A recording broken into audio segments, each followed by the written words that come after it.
कमरे की खिड़की मेन गेट की ओर खुलती थी, इसलिए बेटे आशीष के मित्र परिचितों का आना जाना सहज ही दिखाई दे रहा था।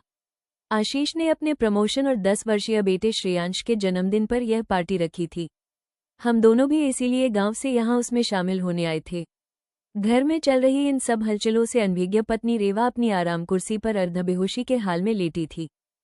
किसी कार की तेज आवाज पर वो चौंककर उठ बैठी और पूछा कि श्रेयांश का बर्थडे केक कट रहा है क्या? मैंने कहा, अभी नहीं। कुछ धीमी आवाज में वो कुछ कहती रही और फिर उसी अवस्था में चली गई। पिछले 6 माह से उसकी यही अवस्था थी। जब मेरी रिटायरमेंट पार्टियों का दौर चल रहा था, तब हम पति पत्नी दोनों बैठे खूब प्लान किया करते कि अब यहाँ जाएंगे, वहाँ जाएंगे, उन्हें बुलाएंगे, और रेवा हमेशा कहती कि अब घर के बाजू के बागीचे में हम खूब सब्जियां और लाल पीले सफेद गुलाब लगाएंगे। एक दिन कह रही थी कि मैं बागीचे में सब्जियां तोड़ूंगी और तुम मेरे लिए कॉफी बनाकर लाना। तब हम खूब हंसे थे इस स्वप्न पर।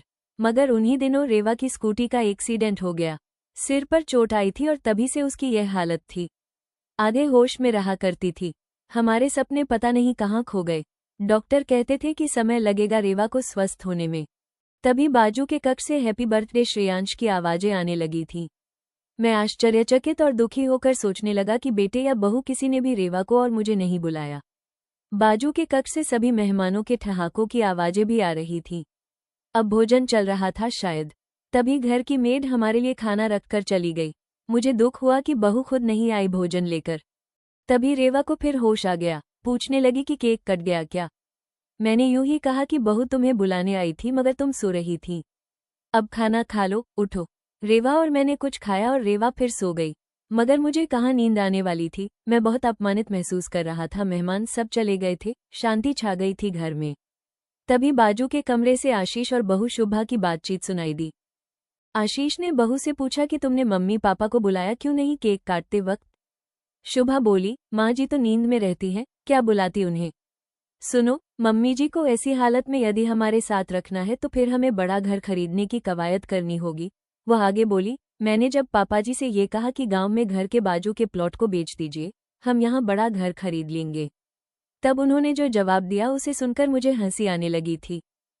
पापाजी बोले, वहाँ हम दोनों सब्जियां और बढ़िया फूलदार पौधे लगाएंगे। अब बताओ, मम्मी जी के ये हाल है और पापाजी एक गिलास पानी भी खुद नहीं लेकर पी सकते और इरादे हैं कि वहाँ तरह तरह के गुलाब लगाएंगे। इसके आगे मैं नहीं सुन सकता था। देर रात तक सोचता रहा कि अब जीवन में फिर सक्रिय होने का समय आ गया है। रेवा जीवन भर मेरी सेवा में लगी रही, अब उसके सपने सच करने हैं। अगले ही दिन हम गांव लौट आए थे। बेटी जाह्नवी को ससुराल से बुलाकर किचन को व्यवस्थित करवा लिया और धीरे धीरे चाय, नाश्ता, सब्जी बनाना सीखने लगा। माली को बुलवाकर बागीचे का काम शुरू करवा लिया। 1.5-2 महीने में ही मेहनत रंग लाने लगी थी। सब्जी के बीजों में अंकुरन हो चुका था और वे बड़े हो रहे थे। रेवा भी खुश खुश बागीचे में आकर बैठने लगी थी। उसकी सेहत अब बहुत बेहतर थी।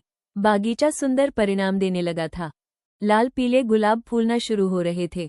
भिंडियां भी लगने लगी थीं। और एक दिन जब रेवा खुश होकर भिंडियां तोड़ रही थी तब मैं कॉफी बना लाया और उससे कहा, लो तुम्हारा सपना पूरा हुआ अब। रेवा भाव विभोर सी मेरी ओर देख रही थी। तभी किसी दिशा से ठंडी हवा का एक झोंका आया और हमारे हृदयों को सकारात्मक ऊर्जा से भर गया।